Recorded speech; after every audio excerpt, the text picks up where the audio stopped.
Shalom saudaraku, kita kembali berjumpa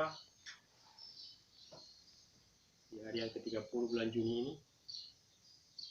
Kita masih boleh ada, saya percaya semuanya karena Tuhan.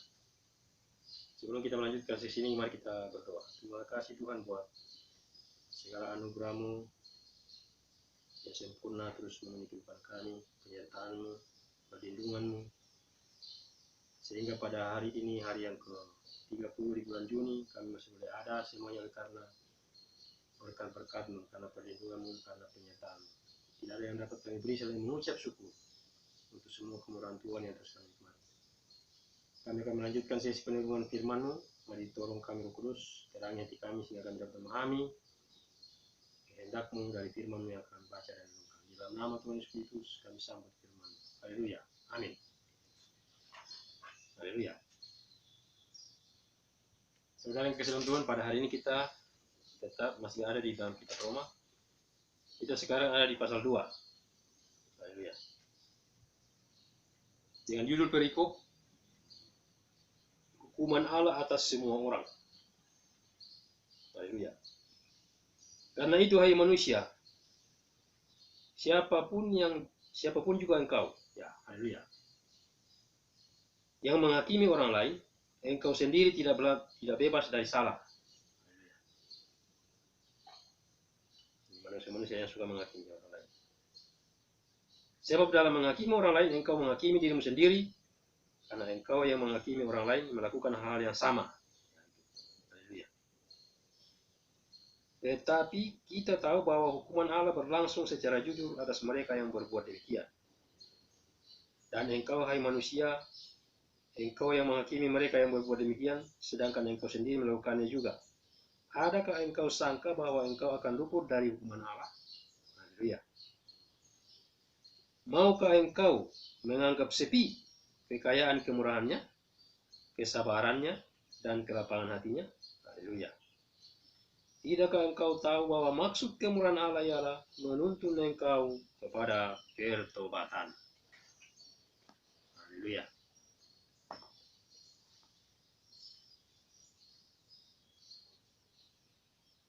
Ayat 5. Tetapi oleh kekerasan hatimu yang tidak mau bertobat, engkau menimbun murka atas dirimu sendiri pada hari waktu mana murka dan hukuman Allah yang adil dan akan dinyatakan. Haleluya. Ia akan membalas setiap orang menurut perbuatannya. Haleluya. Yaitu hidup kekal kepada mereka yang dengan tekun berbuat baik, mencari kemuliaan, kehormatan, dan ketidakbinasaan. Haleluya. Tetapi murka dan geram kepada mereka yang mencari kepentingan sendiri, yang tidak taat kepada kebenaran, melainkan taat kepada kelaliman. Haleluya. Penderitaan dan kesesakan akan menimpa setiap orang yang hidup yang berbuat jahat.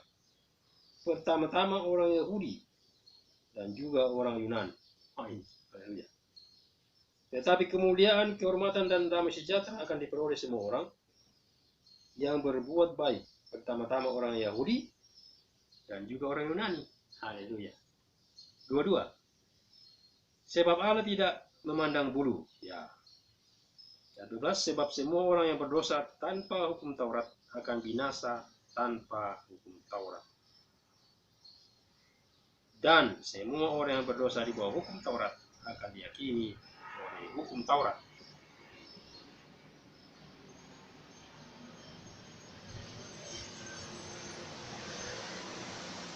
Ya.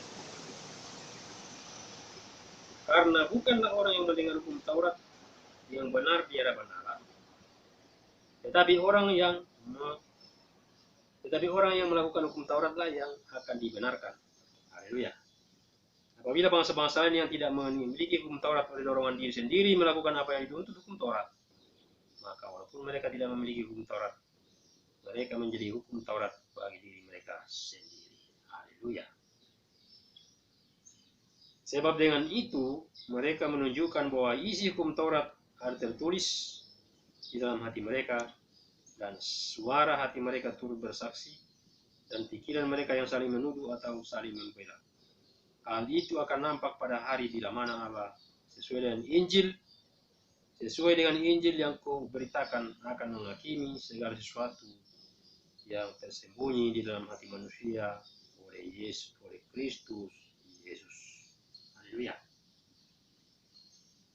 Kenapa sampai hal ini disinggung oleh Paulus berbicara hukuman Allah atas semua orang? Karena orang-orang Yahudi itu orang-orang yang selalu kental dengan Taurat, dipikirnya yang melakukan hukum Taurat itu mereka sudah selamat.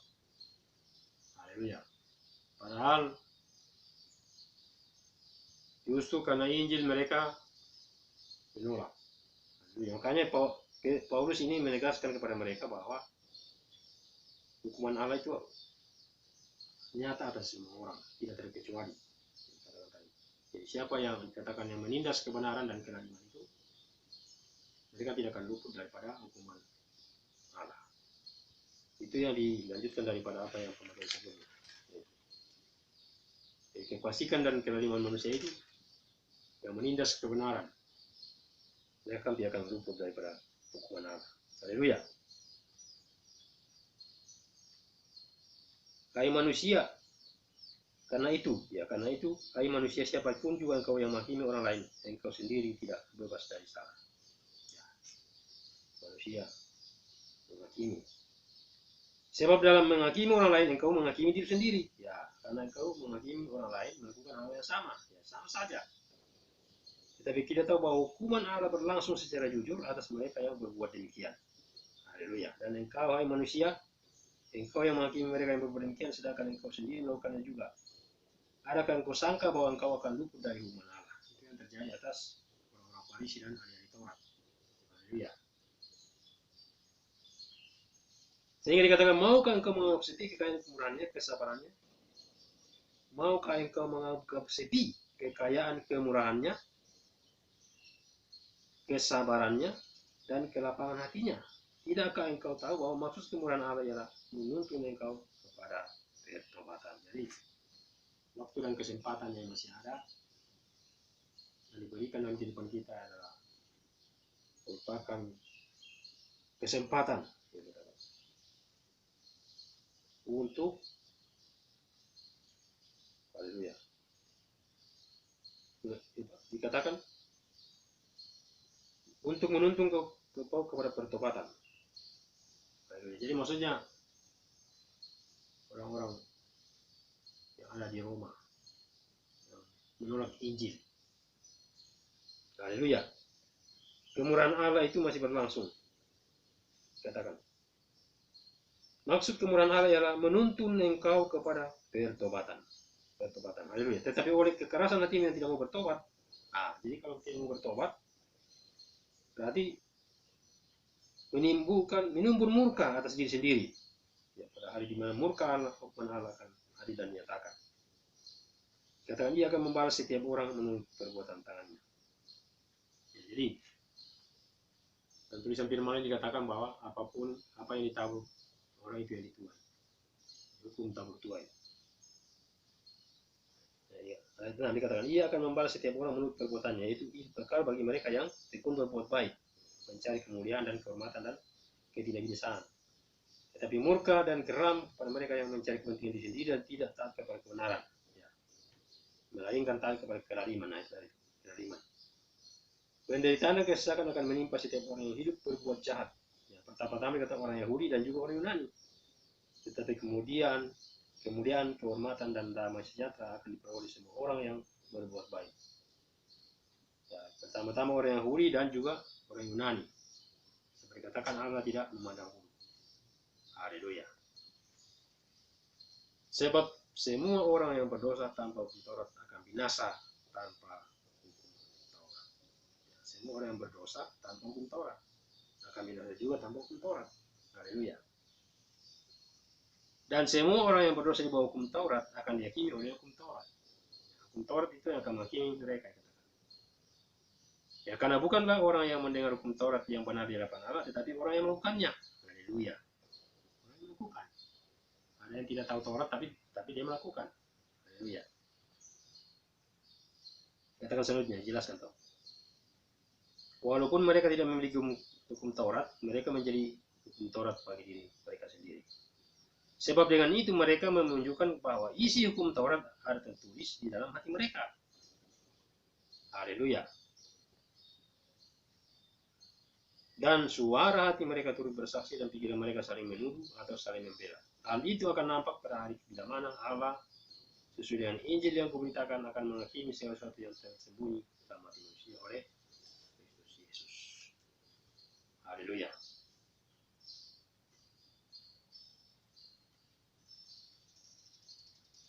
Kalau di dalam penjelasan lain di dalam kitab Ibrani katakan bahwa hukum itu sudah tertulis dalam loh hati manusia. Itulah hukum roh, hukum hati nurani. Jadi pada zaman perjanjian baru ini kita hidup di bawah kasih karunia. Dari hukum yang bekerja itulah hukum hati nurani, hukum roh. Kita berjalan dalam hati nurani. Dikatakan sudah dituliskan di dalam loh hati manusia. Ya, dijelaskan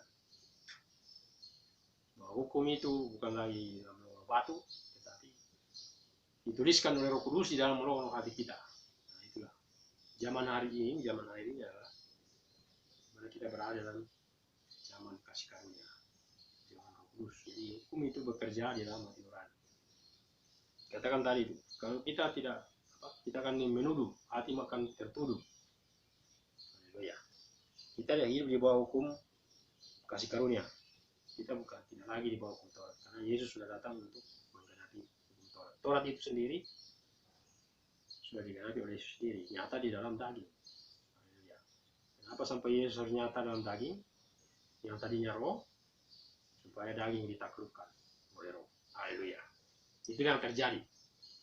Makanya kita ini ada di dalam hukum roh, hukum kasih karunia, hukum hati nurani. Jadi kita berjalan dengan hati nurani.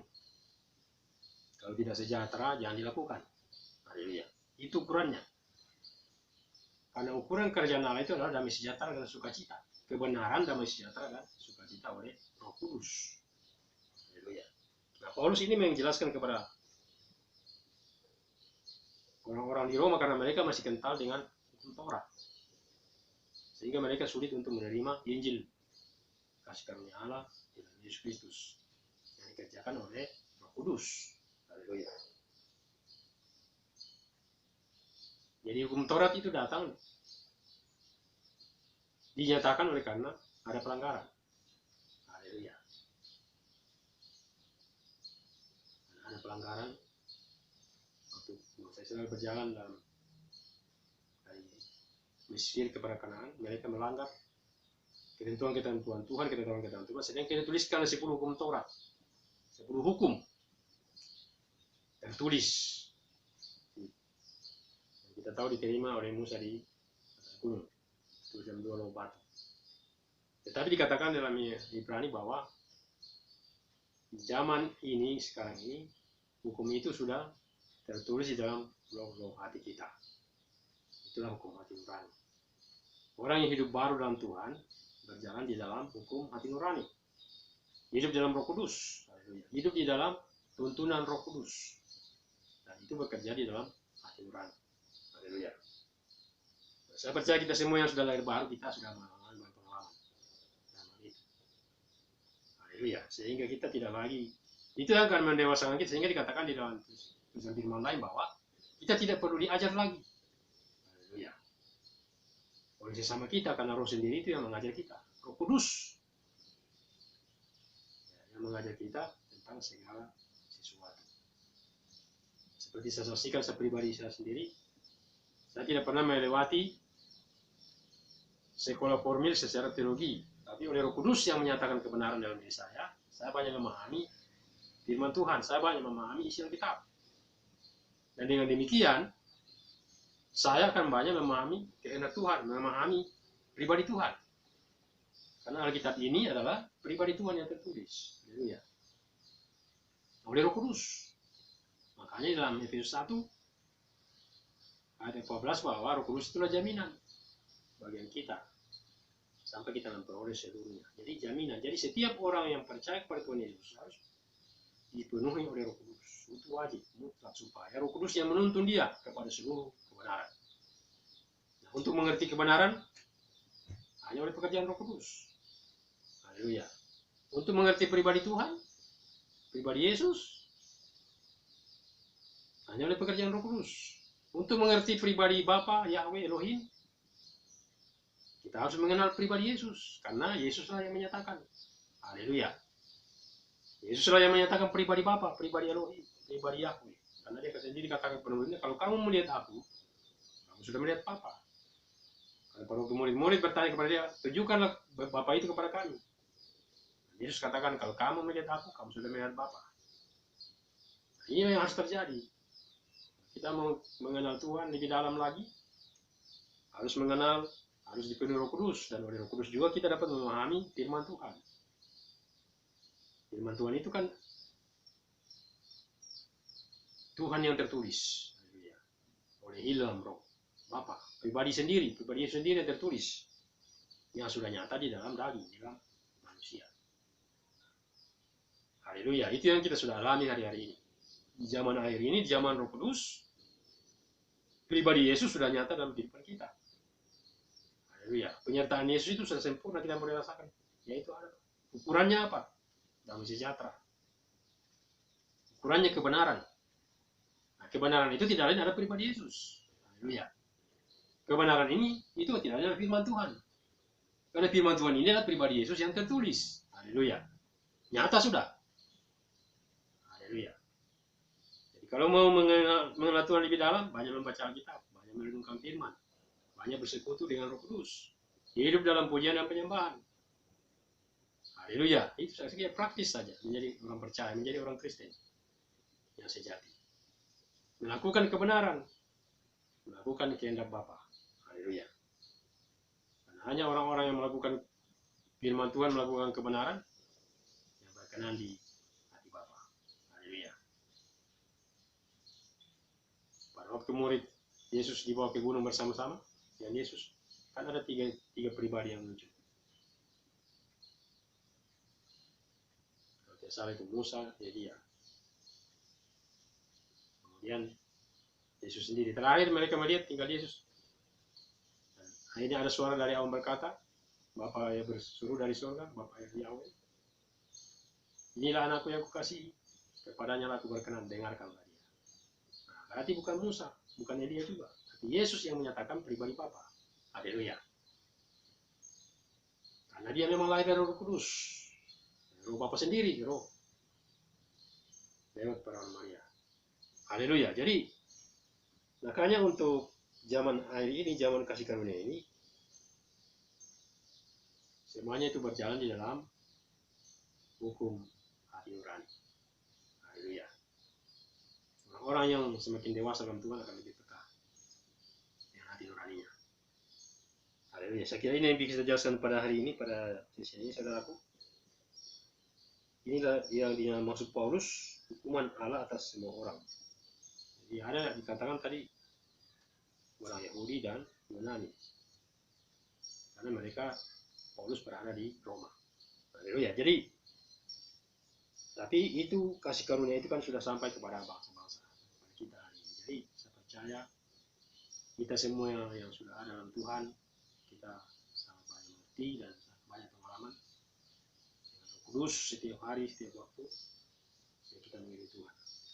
Ya, ini yang bisa kita bagikan pada sisi ini. Mari kita terus bersyukur bagi kemurahan Tuhan di hari-hari ini khususnya. Kita sudah mengakhiri bulan ini sebenarnya kasih karunia Tuhan.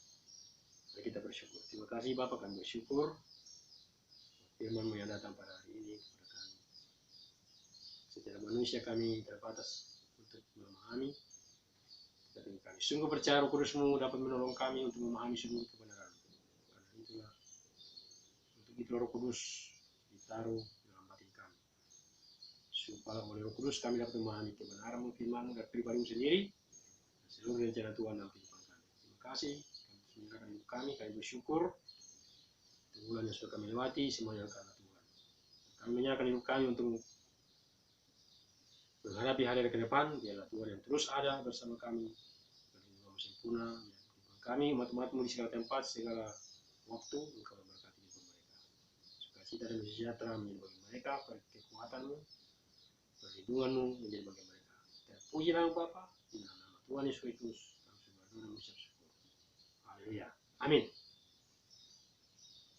Demikianlah apa yang kita bisa renungkan pada hari ini. Selamat melanjutkan aktivitas, tetap semangat. Shalom, Tuhan Yesus memberkati. Haleluya.